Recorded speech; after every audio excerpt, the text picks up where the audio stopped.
Welcome back, and we're moving into our first conversation for today as we find out more about the celebration of the International Day of the Girl Child.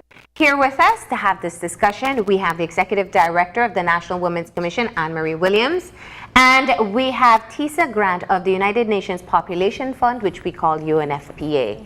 Good morning and welcome, and thank you for being here.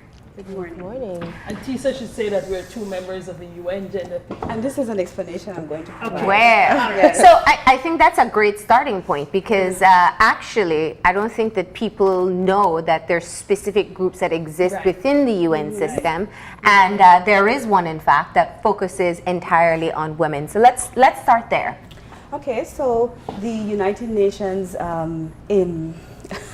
I'm always losing my words. The United Nations Gender Theme Group is an interagency mechanism that partners with national authorities to address issues that affect women and girls. So that's basically what the group is about. And it basically comprises of all the UN agencies that are resident in country as well as those that are non-resident, and national authorities such as the National Women's Commission and the Women's Department. Now, when you speak about addressing the issues affecting women and girls, what does that entail? Everything. I mean, because we don't typically hear of the theme group as often as one would think, given the current state of women and girls in the country. Correct. Like Anne-Marie said, it encompasses everything because in every way, just being born female places one at a disadvantage. So it looks at every aspect of a girl's life and how it can be improved and how they can be empowered to take advantage of opportunities that exist for them. But I would want to start with giving a little bit of background to the International Day of the Girl Child, which was first adopted in 2011 on December 19th. It was a UN General Assembly resolution that was adopted and declared International Day of the Girl Child October 11th. Since then, we've been observing International Day of the Girl Child on that day. And not too many activities that would have been given much media attention, but we do have smaller NGOs and UN agencies that celebrate this day rather quietly. But this year, we've decided that we want to have a lot of young persons observing this day along with us. So what we did as a theme group is we sent out letters to, and we did this in collaboration with the Special Envoy for Women and Children. We sent out letters to the schools asking them to, well, one, allow their students to wear green today. It's the color that we chose to be our theme color for International Day of the Girl Child. So we asked them to let the students have a casual day and wear green. We've also asked that the students take selfie frames and post on the social media. And then most importantly, for them to read a information note on International Day of the Girl Child, the origin of the day, what it means for them, and also the theme, which we have not yet mentioned. Go ahead with the theme. Okay, so the theme is Empower Girls, Emergency Response and Resilience Planning. And this is the theme that we are using here in country and in many countries, because there is another theme as well, which is Empower Girls before, during, and after crisis, which is more or less the same thing. So if Anne-Marie can go ahead. It's the theme is important, particularly now as we look around the world and closer to home in terms of the Caribbean, in terms of all the disasters that we've been having. But I was telling Tisa this morning that somebody called me last night and said, "What's up with this girl child?" I said, "So how come we got next thing, man, one next day?" Like, so I started to say, and I'll explain now, that in 1995, when there was the Beijing conference, the women's conference, there were about 20 themes, and countries had the opportunity to dialogue and choose themes that, if they choose that and work on it for 20-25 years, it would make life better.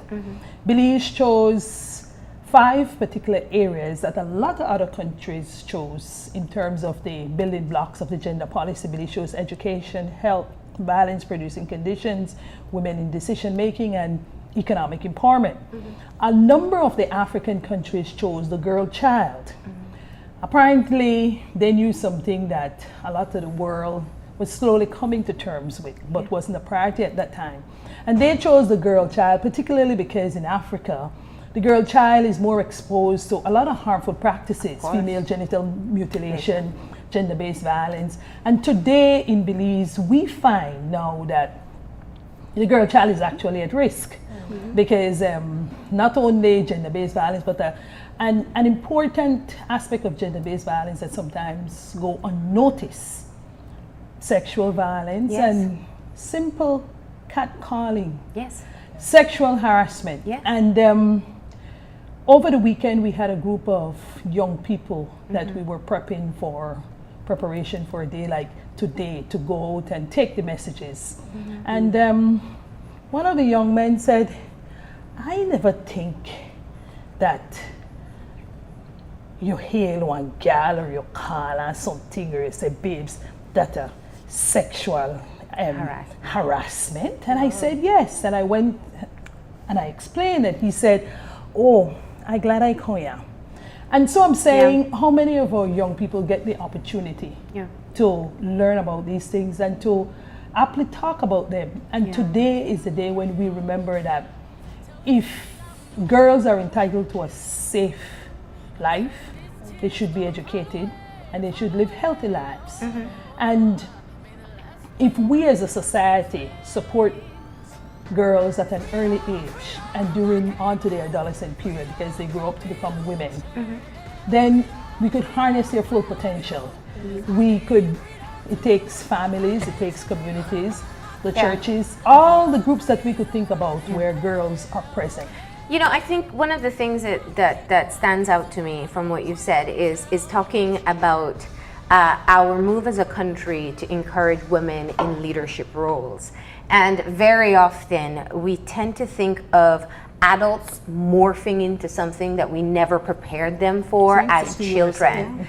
And if you want to teach women how to become, or if you want to see more women in leadership, these are skill sets that have to be instilled from a child, from they were children. So I think that's one of the things that I can clearly see when we talk about focusing on the girl child. But the cultural perception that we face in Belize, while we may not be facing female genital mutilation, we may not be, like Saudi Arabia, who just allowed women to drive. We may not be forced to cover ourselves or not go to school, but we do have prevailing issues that we hear about so often, but we dismiss so easily. And I think the easiest example to use is the sexual exploitation of our young girls, whether it's commercial sexual exploitation, whether it's incest, sexual abuse, or sexual harassment in any form. And we're talking to children. So how do we take a day like today to try to change that particular aspect, whether it's just starting at it really, because we can't change it today, but what do we say today to ensure that these types of issues that we see will become lesser and lesser common? Let me say Go ahead. I know. It's a tough call for one day. Yes, but truthfully, we've seen so many advances where girls are concerned, especially in our part of the world. Yes. But they still have a lot of issues. And it requires investment in our women, in our girls. Investment in ensuring that they enter into the education system, ensuring that they receive higher education, ensuring that they are protected from all forms of gender-based violence, ensuring that they are treated fairly when it comes to simple things like household chores. It all depends on the socialization in terms of how they choose their career path, their access to health care, their claiming of their sexual and reproductive health and rights. So there's so much investment that needs to be made. And the reason why this year's theme is particularly important is because girls already come to the table having certain disadvantages. And whenever there's an emergency situation that increases by a lot. And one of the things that needs to be given attention is that during an emergency, you find that women and girls tend to be first responders when it comes to their family and when it comes to their communities. And so if women and girls are invested in, they are then able to become an essential part of emergency response and planning. So that's where the emergency aspect of it. I'm sure Anne-Marie has more to contribute. Well, I really feel that the simple support that we give girls on a day-to-day basis. If you look, well, the early socialization at home, and I cannot speak about that enough. Parents need to get it. Parents must realize that they have to raise confident girls. You have to raise girls to speak up and speak out. It's no longer, well, she's small and they bred up bigger. It doesn't work that way. And we have to try to change all these practices in that, well, they study boy and they study girl, because these are the things that harm our girls. When they go to schools, it's institutionalized. The teachers are parents. And when you live in a patriarchal society, it's even worse, because it's almost part of the unwritten rules too. You're seen, and technically you should not be heard. And if you dare to be heard, then you just, you're so aggressive. You're aggressive. You're aggressive. We do this transitional B, right? When you're a child, you're bossy if you're very assertive or aggressive as a child. And then as an adult, you become the other form of the B. Because somehow this is outside of the role of who we are as females, whether young or older. But And this is the point I'm getting at. This does not come only from peers, and it does not come from just men. Well, I was it just comes going from to say, other women I was as well. just going to say, older women particularly join the chorus, and that upsets me, because if we're to have a better world, it starts with the children, and the children, half of the children have to be girls. There are 1 million girls in the world. And while the population here is almost 1 billion, thank you. While the population is almost equal here, we need to start to realize that there has to be a space for girls, and there has to be a safe space. When we have all this patriarchy around, who picks out a girl to say, come, shine, lead? No, they pick out a girl for other harmful practices that a lot of times we don't talk about as a society. And those things are unacceptable. One of the, sorry, you were saying something? No, I feel like this narrative has been going on At a rail up? No. It's been a narrative that I've heard all my life. But for some reason, I find that in the Caribbean, the narrative doesn't seem to be as very similar to ours. In the Caribbean, there's equal opportunities for both genders, where you see both in schools, both girl and boy aspiring to be engineers or mechanical pilots or things like that. But in our country, despite the fact that most of our classrooms are filled with girls anyways, up to university level, they're still pursuing very traditional And roles. that's because of the And- socialization. And I want to get into that, because what are the things that we're doing to not only change the narrative, but change the perspective of women? Because when you're from a household where you see your mom and she took care of all 7 and you just fine doing the secretary job or doing the cleaning job, and you don't have anybody else to aspire to, how do you change that in your own? Well, a lot of the issues, well, let me say, in terms of the MDGs, which is a precursor to the SDGs, Belize has done well in terms of girls' education. Yes. And we don't want to lose the gains that we've made. So while women at the university level tend to graduate almost 3 to 1 over their male counterparts, like you said, what are some of the advantages they have in STEM? What we look at the class at UB in terms of IT. There are like a couple females in the class dominated by men. And these are some of the things we were talking about when we did the children's agenda. We have to provide opportunities in order to level the playing field. Maybe we have to give scholarship to girls just to pursue those areas. But it's something that we have to seriously look at as a country to see how do we fast track women's leadership in these areas that are dominated by men. Yeah. Yes, it's okay for women to enter non-traditional jobs, but we don't want them to enter without some form of sustainability. You know? Well, interestingly enough, while we do have more girls in school than boys, girls have particular challenges in school as well. One, we have a high adolescent birth rate. Yes. Teenage pregnancy. Teenage pregnancy. Yeah. And when you look at the rate of our teenage pregnancy versus the rest of the Caribbean, ours is really high. Extremely. And when you look at the policies that the schools practice, even though we have a lot of girls in school, if a girl gets pregnant, she's not protected. It's a toss-up as to whether or not she gets the chance to go back to school. It's based on the management of the school. It's based on whether she has a support system at home. So these are some of the things that we need to look at to protect girls while they are in school. Yeah. We also have the issue of where they live also pose a problem, because Well- the mix shows us that on the south side of Belize City, girls are more prone to having children with low birth weight. They're more prone to violence, all those things. and in the rural areas, Yes. because the rate we have currently per the mix is 74 per every 1,000 adolescent population. So, but when it comes to the urban area, the number is 50 per every 1,000. For the rural area, it is 90 for every 1,000. So it shows that when you're living in the rural areas, you're a little bit more disadvantaged. And as it relates to career, we have all these women in school, all these women graduating, and yet when you look at the unemployment rate for women is still much higher than the unemployment rate for men. Yeah. Men And work we twice. almost have gender parity when it comes to the workforce, yet we have a higher unemployment rate. And we There have are to look at twice as- leadership within yes, the there workforce. are twice as many men working as women.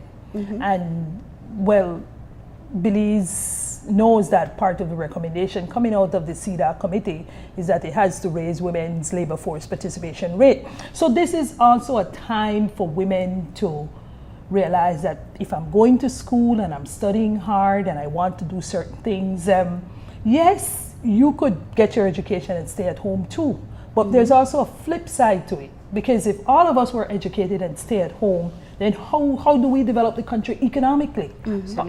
So all those things. And today is a day maybe in HFLE class, in social studies class, it's time for some Wait, teacher to HFLE say, is allowed in school now? yes, some schools still And there do was it. a Okay. recent Some update. some on it. schools good. still do it, but some don't. But all these things were taken away from our children, Yeah. particularly our girls.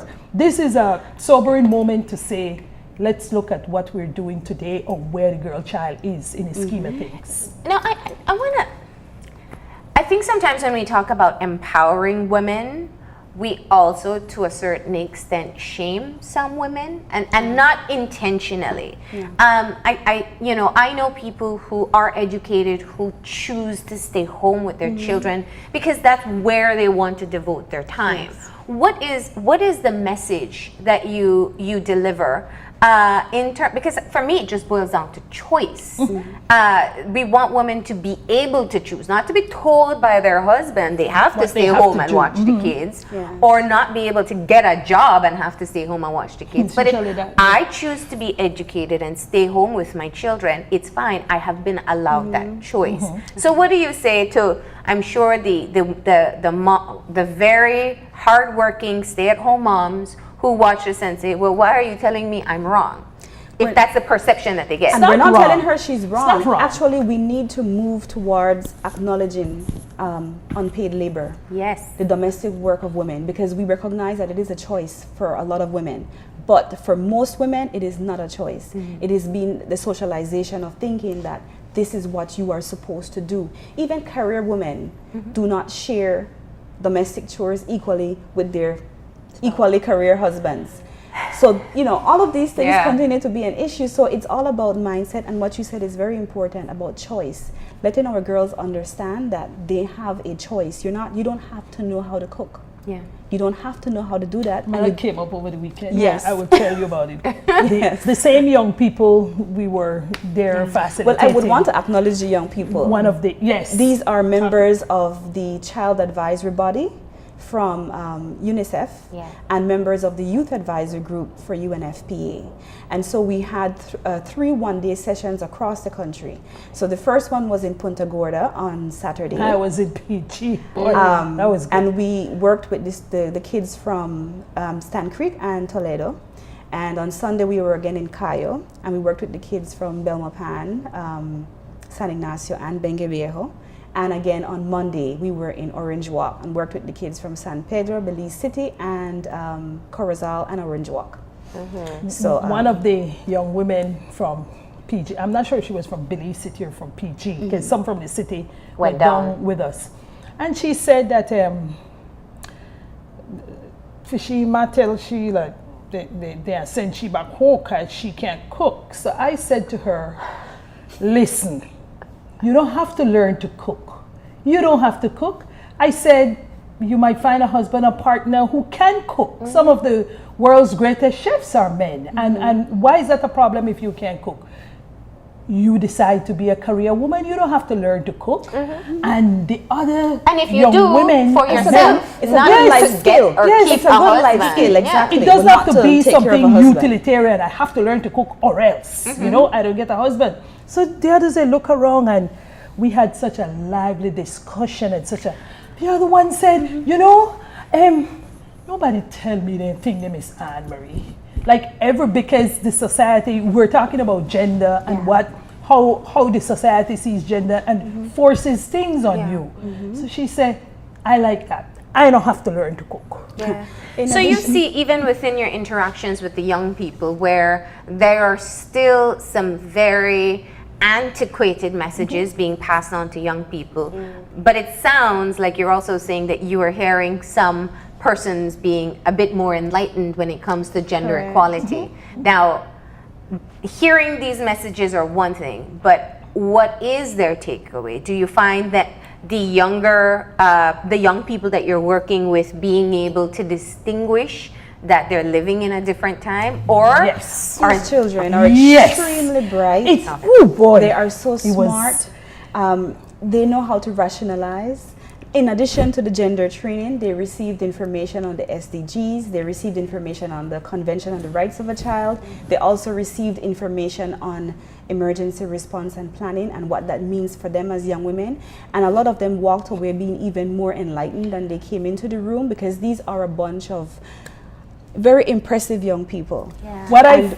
Sorry, I just want to say, today, many of them will be taken into their schools some cards that ask questions such as, what do you think an empowered girl is? You know, so there are 5 key questions that are asked on these cards, and they're going to take them into their schools and they're going to bring them back to us for a bit of analysis. So this is what the young people will be doing after they've received that training. So a bit of peer education is taking place countrywide today. Yeah. To answer the question, when you asked if we thought that they were receiving the messages and they were becoming enlightened, I'm surprised that Tisa didn't say that throughout the day. We just learned this. Everything they took up and they said, how you could do this? You know, one of them drew a picture of SDG 5, gender equality and what an equal world looks like and everything. So one of the young women said, I see, you know, put the girl in a pink and I see the boy in a blue. You may listen to Miss Anne-Marie, and throughout the day they were saying, you see, Miss Tisa told us that. How you do that? So the messages were really, the messages have something. Right? It was. I feel like in our society today, the word feminism has become one of the bad F words. And I think in our society, that narrative also needs to change. How do you ensure that women are shifting towards the empowerment of being a feminist? How do you ensure that? Continued education, continued sensitization, continued awareness, even in our individual lives. It's not only about preaching, but it's about practicing what it is that we say we believe. Yeah. It's, I've said it on the show and I've said it, and we can't say it too many times.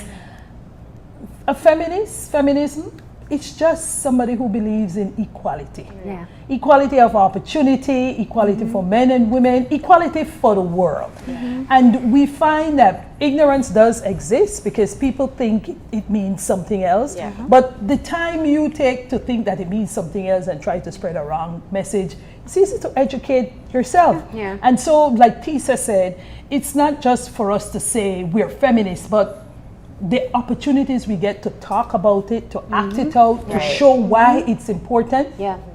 you know. And it's not about being a superior sex. I think that's what we keep on trying to tell people. Yeah. Now, you know, when I'm very sure, and I, you know, I know how sometimes our audience responds to topics like these. If we look at the current landscape of Belize, there is a dire need to look at what is happening with our young men. In other words, they're being killed on a daily basis at this rate. And people will say, well, obviously, our girls are in a better off position because they're not being murdered as our young men are. So why are we talking about young girls at this time? Women are being murdered. Women are being murdered. It's just not classified as what it is, which is femicide. And so it goes under the radar. And it's a different type of crime. It happens more in interpersonal relationships. So it's a crime of passion, domestic violence, gender-based violence. While we have those that are being, the males that are being murdered is usually related to gang violence and that sort. So it's not that the plight of boys and men and young men are not recognized. It's just a day to recognize that women, girls, young women, are disproportionately affected overall. And so if we're thinking in line of the SDGs, which promises to leave no one behind, we then have to see how we can even the playing field. It's not about taking those who are ahead and bringing them backwards. It's about taking those who are furthest behind and bringing them up to where most people are. And so Hence, that's we're the point. talking about girls. And what about the perspective of having more empowered women actually alleviates a lot of the pressure that we put on our young men? In other words, young men won't be forced to feel that they are the sole providers if women also feel that they can carry their fair share if they choose. Well, a lot of women, look around, a lot of women do carry their fair share and more. And more. And so it goes back to how we socialize our boys and our girls early on to know that it's not about me walking in front and you walking behind. It's about both of us walking side by side. And that will not happen overnight. But the minute we fail to do it, then we are a step behind. You know, you still have some people who say behind every great man there's a woman. It's not No. behind, it's beside. But Didn't educated somebody people, try to say that on the show one a time? lot of people say that, and I'm like, where are these people living? On the two rocks? But these are the simple things. You go somewhere and you look at how like a girl is treated. I remember going one day, I won't call the name of the place. I remember going to a restaurant one day and there were waitresses and waiters, and the owner of the restaurant, there was some water on the veranda, and the owner of the restaurant brought out a mop and he gave it to the waitress. So I said to her, why? He can't take the mop? And she said, well, you know, we like gals and they treat we so. I said, you ever say anything about this? It's time for some education. And Yeah. she But said, this type of thing happens in school. she said, you can tell us, honey, that's how they operate. I said, but you continue to have people operating the way they operate because it's ignorance. You have to shed the light. And It this was is like why in school, you had in to school- sweep while the boys lift the benches. Yes, and I don't know exactly. if that is still the Trash, pick up the practice. That is still the still the practice. practice. Suppose I don't want to sweep. Well, I could lift the bench. that was the issue I faced in school when Yeah. they said I had to do sewing and the boys do woodwork. I hated sewing. I still hate sewing, and I fought, but I lost because I Yes. was a child in a school system. And then- school system, exactly. You don't have a lot of fighters. So.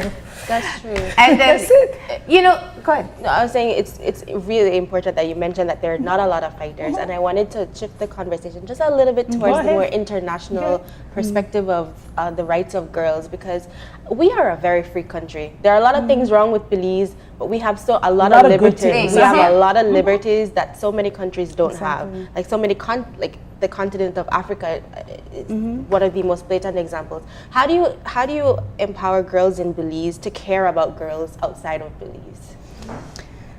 Again, education, awareness, sensitization. I remember a few years back, for this very same International Day of the Girl Child, we did an airing of a documentary called Girl Rising.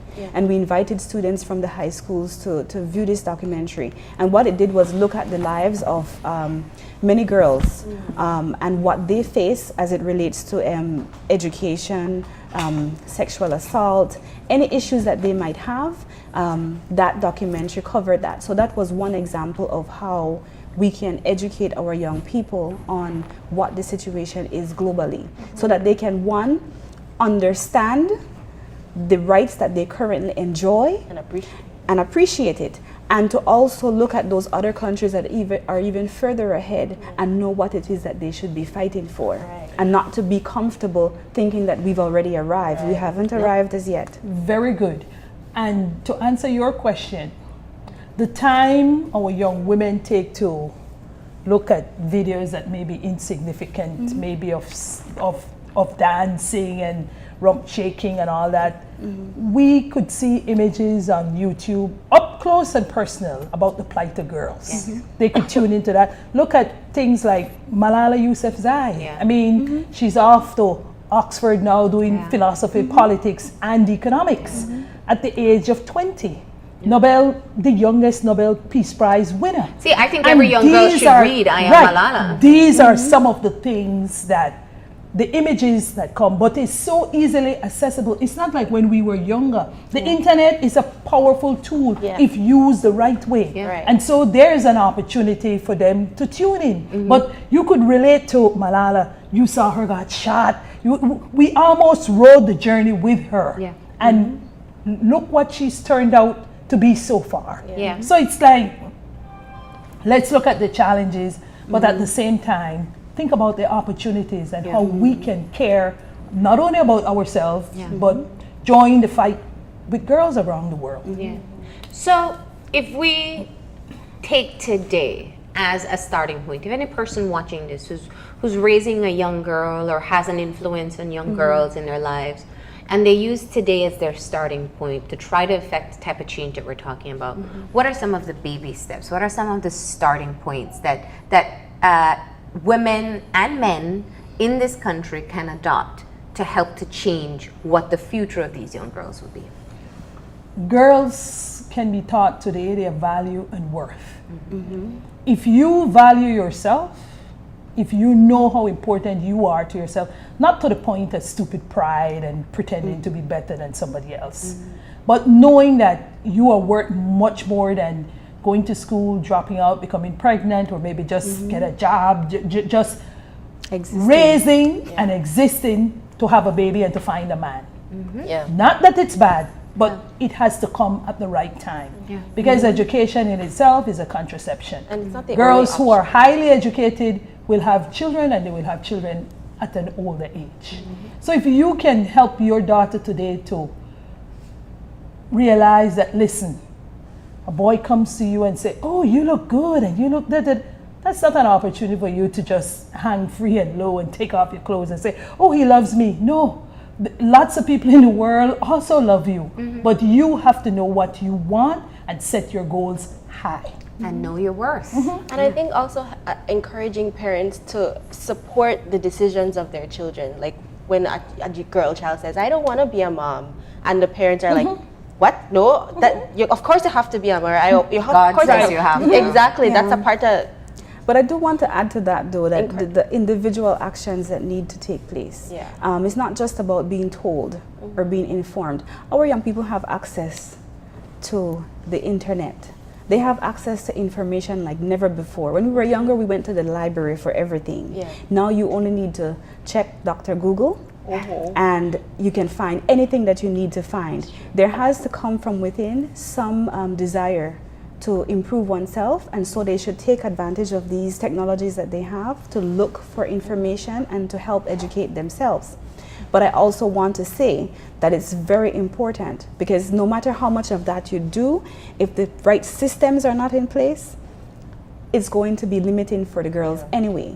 And so it's important for decision makers, for those policy makers, to make the necessary investments in young women, ensuring that they're given equal opportunity where boys are concerned. We're not asking for boys to be opportunities to be taken away, but for girls opportunities to equal that of boys, and especially for there to be some type of affirmative action, because in cases where girls are not well represented, we need to have very deliberate moves to have girls participate in areas where they did not participate before. And I want to still bring it back to the theme. Girls are already disadvantaged, and when it's an emergency situation, they are even more disadvantaged, and that is across the board. I mean, looking at the disasters that took place over the Caribbean during this summer, we've seen so many numbers. Like among 5 countries, there were approximately 70,000 women who were pregnant and within 4 months of giving birth. So these women have special needs during that time. You had maybe, I think about 500,000 women of childbearing age who need to have access to special health care. And not just that, even regular everyday healthy women, we have certain needs during emergencies. We need to be protected from sexual assault and other forms of violence. We need to have access to certain toiletries that women in particular need. You know, it's not just about food and clothes and toothbrush and toothpaste. It's about things that we need to take care of our hygiene as women, and to, you know, uphold our dignity as women. So there's a lot of things that can be done. So individual action, but we do need systemic action as well. I would like to end by saying, as we move forward, we need more women champions. We need more champions for girls. And I want to be the one to say sometimes you find yourself being the only champion, but that's okay, because the girls really need the champions. And men can be champions too, but we know that in a world of patriarchy, it's the same thing. We can't have a conversation of girls without people want to hear about boys. And it's the same kind of thing. So when we don't have women champions who want to uplift girls and bring girls up, you see the world in which we're living in? And I think sometimes we have to check our own selves, because I find that some women who claim to be feminists are very quick to judge other women. You know, I can praise the ones who step forward, who are aligned with my thinking, but I will completely disseminate another woman or a young girl if I am not in approval of what she is doing. I see issues with accusations of rape. If we read what Belizeans are posting on the internet about young girls who are raped, about why they're out late, why they are subjecting themselves to these types of violence, and the victim blaming that takes place. Well, funny you would say that, because as we're talking about globally and how to get our local girls to care about girls globally, designer Donna Karen had to apologize. Yesterday I was watching television and this woman stood up, and she was in defense of Harvey Weinstein. And she stood up and she was saying, like, you know, like women have to look at almost, what were they wearing? Almost to say that they were asking the way they dress. She had on a plunging neckline saying this, you know, and a designer at that. I'm saying this woman doesn't have much sense.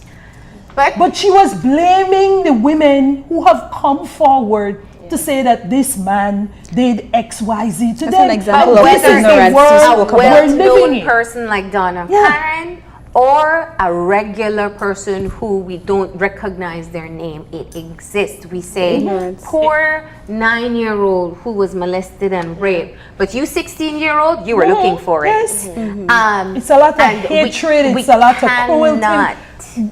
it's a lot of hatred, a lot of cruelty for women, and just as you said, it's continue to blame the victim. They're re-victimized in a different sort of way, and by people who should be looking out for them. You know? And by other women, nonetheless. Yes. Yes, especially by other women. And so I needed to get that in, because sometimes when I see the things people say, it makes me feel like we're not making the progress that we're speaking about this morning. And so maybe we just need to build the connection sometimes that people can understand. And it goes the same with shaming people for not looking the way you think a woman should look. Whether it's from dressing very feminine, or wearing makeup, or being as thin as you think If a she's woman 50 should pounds be. overweight, you know, Because that type of shaming is very, and we have well-known women in this country that subscribe to that type of behavior. Yeah. I don't care what shoes you wear. If you are a woman, you deserve the same level of respect. but I usually say it, and I will say it again today, old women are like old men and could be even worse and more cruel. And this is why a lot of times we are where we are, because their time pass and they think that, well, look at them, what they think. You know, instead of building bridges, they build walls. And all the hurt and the shame comes And this out. is why it's important to reach the young persons from now, so that we can have that change generations to come. Those that are older, there's not much that we could do to change their minds. You know, you can try, but it's important that we reach younger persons now, Precisely. both girls and boys. The conversation It's keeps a happening. it's a dual effort, and it's even women in the professional setting, and we talk about this all the time. It's welcoming other women into the workplace rather than feeling like my number one competitor has arrived and I'll get my gloves on, because ultimately, if it is not an exclusive space unless we treat it that way, because we can have more women in And leadership. also, we don't know much, because if we knew a lot more, we would know that it doesn't make for good sense if I'm the only one here. Exactly. If I could bring 50 people along with me, then we have a better chance to succeed. We have a better chance of leaving a great legacy. We have a better chance to develop. In fact, a lot of research shows time and time again that when investments are made in women, she passes that on to her children and family. Yeah. And so a lot of other people benefit when she benefits, as opposed to when the investments are made in men. It's not just to single men out, but it's to just state what is true. We have to remember, and we have to learn that there's beauty in our diversity. And if we look around, the world is beautiful because it's colorful. It's not, if I alone am here. We could have, look at Belize, multilingual, multi-ethnic, multicultural. It's this melting pot that oftentimes we don't appreciate. We talk about it, but we don't appreciate it in people. If I come here and I could hire you, and you're mestizo and you come from the urban or you come from the rural, then you bring with you different sets of experiences that we could all benefit from, because there's no homogeneity in communities. Women are different. We might want the same thing, but our level of need fulfillment is different. And because of that, we have to celebrate each other. And if we do that, we could only gain and profit from our experiences. Okay. So today we are celebrating our girl children across the country. Wear green to show your support. And most importantly, we're simply talking about equipping girls now so that they can be the type of women that we hope for in the future. Thank you so much for being here. Thank you for Thank having you us. both. All right, we're going to go ahead and take a break. When we come back, we'll be joined by Mayor of Belize City, Darren Bradley, to talk about an upcoming fundraiser to help the victims of Hurricane Maria in Puerto Rico.